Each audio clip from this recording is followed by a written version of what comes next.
तो lecture number 20 है आज। और आज हमारे सर ना 460 ईडियम्स कंप्लीट हो जाएंगे। ये 500 ईडियम्स जो सीरीज़ है ये बस अब 2-3 लेक्चर के अंदर अंदर ख़त्म होने वाली है। तो जिन लोगों ने सर इसको लिखा है, इसको सुना है, इसको समझा है, तो ये उन लोगों को फील हुआ होगा कि ये कितना प्रोडक्टिव सेशन था, कितना फ़ायदेमंद चीज़ थी। आपको पता चलेगा किसी ज़िंदगी के मोड़ में कि ईडियम्स फ्रेजेस की क्या अहमियत है। ठीक है, इंग्लिश में। तो स्टार्ट करते हैं आज। कापी पेंसिल निकाल लें, ठीक है, और स्टार्ट कर दें लिखना। Idiom number 1, play one's trump card. बड़ा इंपॉर्टेंट ईडियम है सर, बड़ा इंपॉर्टेंट। इसका मतलब है कि अपनी जो है ना, अपनी एक ना अप्रोच का इस्तेमाल करना, अपनी ताकत का इस्तेमाल करना। जिस तरह आप जाते हैं ना कहीं जॉब हासिल करने, तो आप बताते हैं कि मैं फ़लाँ मिनिस्टर का बेटा हूँ, मैं मेरा तलक फ़लाने एमपीए से है, फ़लाने से है। यानी ये सिफारिश एज ए अपनी ना वो एक ताकत का इस्तेमाल करना जो आपके पास है, ये होगा प्ले वंस ट्रम्प कार्ड। यानी इसका अगर इंग्लिश में करें मीनिंग तो ये होगा to use something powerful and influential. ठीक है, to use something powerful and influential, यानी किसी अपनी ताकत का इस्तेमाल करना, मौसर चाल चलना। ठीक है, अब आप सेंटेंस को पढ़ें तो आपको पता चल जाएगा कि play one's trump card actually है क्या।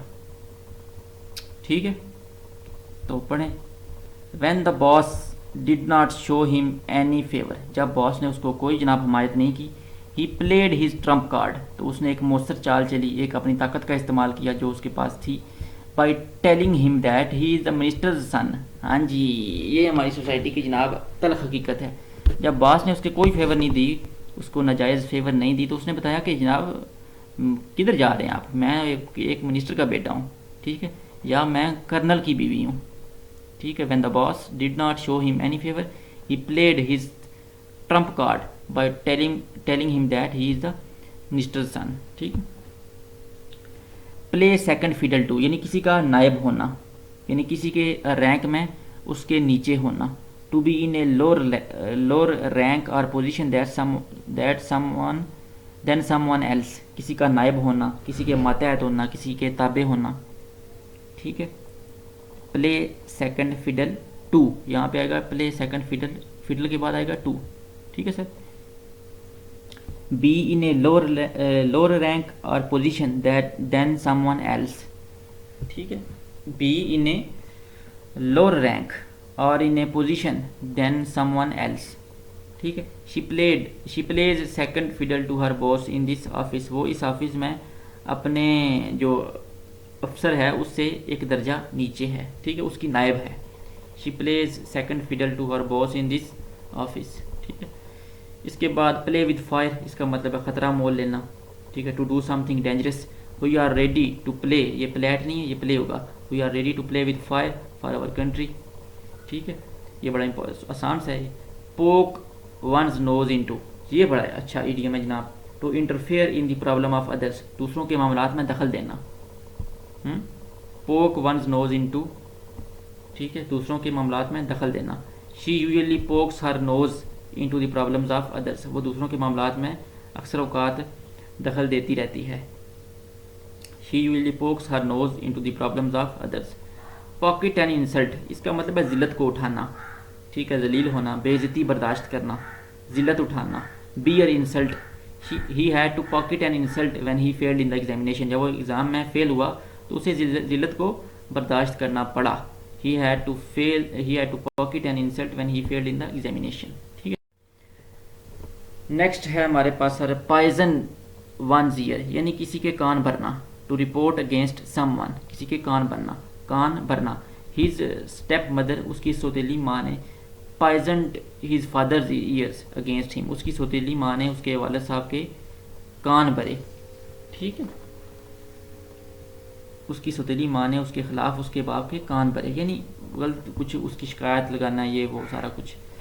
प्रॉस एंड कॉन्स, फ़ायदे और नुकसानात, फ़ायदे और नुकसानात। एडवांटेजेस एंड डिसएडवांटेजेस, फ़ायदे और नुकसानात। We need to look at the pros and cons of our plan, हमें अपने जो प्लान है उसके फ़ायदे और नुकसानात को देखना चाहिए। प्रोवाइडेड दैट, यानी ये यहाँ पे वहाँ पे इस्तेमाल होगा प्रोवाइडेड दैट, कि आप जहाँ पे ना एक बात कर रहे हैं लेकिन उसके आगे ये कह रहे हैं कि ये काम उस वक्त तक अचीव होगा जब तक ये शर्त हो। यानी आप कह लें कि एक शर्त, बशर्त ये कि to say that something will only be possible if something else happens. ठीक है, यानी कोई चीज़ उस वक्त तक पॉसिबल होगी, मुमकिन होगी, जब तक ये वाला काम ना हो। यानी बशर्त ये कि, यानी शर्त लगा देना बीच में। यू विल पास एग्जामिनेशन, आप इम्तिहान ज़रूर पास करोगे, प्रोवाइडेड दैट, लेकिन शर्त यह है कि यू वर्क हार्ड, कि आप मेहनत करो। सिंपल सा है, you will pass examination provided that you work hard. Make face at something, इसका मतलब है कि नफ़रत या नापसंदीदगी का इजहार करना, यानी मुंह बनाना, जिसको कहते हैं ना मुंह बनाना या मुंह चढ़ाना। किसी बंदे को देख के ना गुस्से का इजहार करना अपने फेस एक्सप्रेशन से। She was making faces at me to show her anger, ठीक है, वो अपना गुस्से का इजहार करने के लिए मुंह चढ़ा रही थी। ठीक है, she was making faces at me to show her anger. आगे बड़ा इंपॉर्टेंट है sir, put the cart before the horse, यानी अगर आपके पास एक छकड़ा है, टांगा है, तो पहले कौन सी चीज़ लगेगी, घोड़ा या टांगा? पहले आगे लगे, ये टांगा है आपके पास, ये आगे घोड़ा लगेगा। ठीक है सर, ये हो गया घोड़ा। लेकिन अगर आप उल्ट काम कर दें जनाब, टांगे को आगे लगा दें और घोड़े को पीछे लगा दें, ठीक है, ये काम उल्ट हो गया ना। तो ये आप देखेंगे कोई ऐसा काम जो आप तरतीब में ना कर रहे हो, इसका ये मतलब है, यानी कोई ऐसा काम जो आप उल्टा करें। ठीक है, to do things in the wrong order, गलत जो है ऑर्डर में आप कर रहे हो कोई काम। ही स्टडीज़ एट नाइट, हालांकि पढ़ना दिन को चाहिए। He studies at night and sleeps all the day, ठीक है, वो रात को पढ़ता है और पूरा दिन सोता रहता है। सो ये काम वो उल्ट कर रहे हैं ना, तो इसका ये इडियम इस्तेमाल होगा, he has put the cart before the horse. He has put the cart before the horse. Next, play truant, ये बड़ा इंपॉर्टेंट है सर। इसका मतलब है स्कूल से भाग जाना। ठीक है, बगैर इजाज़त स्कूल से भाग जाना। To run away from school without permission, to run away from school without permission. He often plays truant from school, वो अक्सर का स्कूल से भागता रहता है। ठीक है, जिस तरह से नसदे होने हैं स्कूलों, जो अपना बैग है ना वो स्कूल की बारी से बाहर फेंका।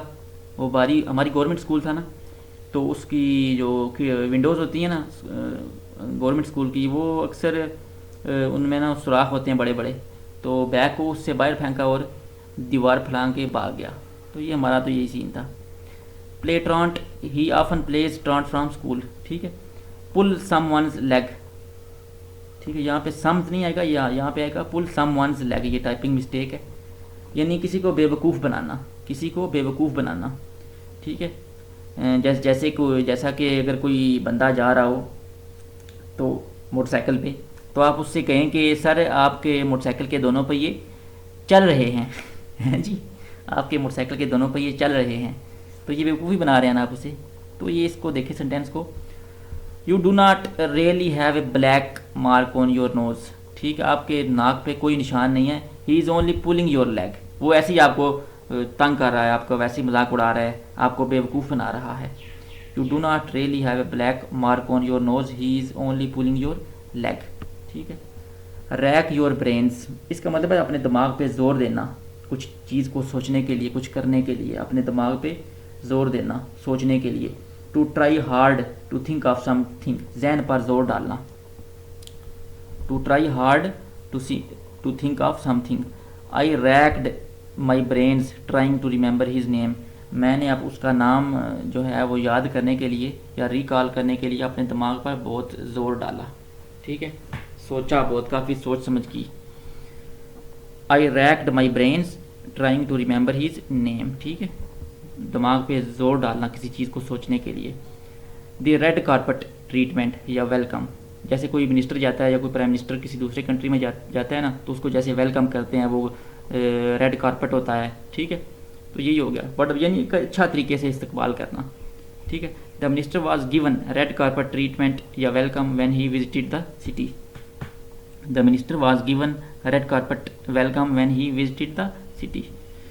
उसके बाद आता है सर रेड टेप। ये बड़ा इंपॉर्टेंट है, ये सुना भी आपने कम ही होगा। इसका मतलब है कि गैर ज़रूरी दफ्तरी कार्रवाई, अननेसेसरी ऑफिशियल प्रोसीजर। यानी आपने पासपोर्ट बनवाना है तो आपसे कहेंगे कि शनाख्ती कार्ड की 10 कापियाँ ले आएँ, उसको टेस्ट कराएँ, उसको ये करें, उसके साथ अपने फादर की कापी लेके आएँ, उसके साथ अपने मदर की लेके आएँ, ये वाला डॉक्यूमेंट लेके आएँ, ये वाला डॉक्यूमेंट लेके आएँ, ये वाला लेके आएँ। तो ये अननेसेसरी ऑफिशियल कुछ चीज़ें हो जाएंगी, ठीक है। Red tape. He could not get his passport in time, वो अपना पासपोर्ट वक्त पर हासिल नहीं कर सका बिकॉज ऑफ रेड टेप, क्योंकि उन्होंने बहुत ज़्यादा उसको ना फटीगों में डाल दिया था कि आप ये करो वो करो, यानी अननेसेसरी जो है ना ऑफिशियल कुछ काम उन्होंने लगा दिए थे कि ये वाले डॉक्यूमेंट पूरे करो, ये वाले पूरे करो, फिर मिलेगा पासपोर्ट। तो ये होगा रेड टेप, ये बड़ा इंपॉर्टेंट है, आप इसको याद रखें। He could not get his passport in time because of red tape.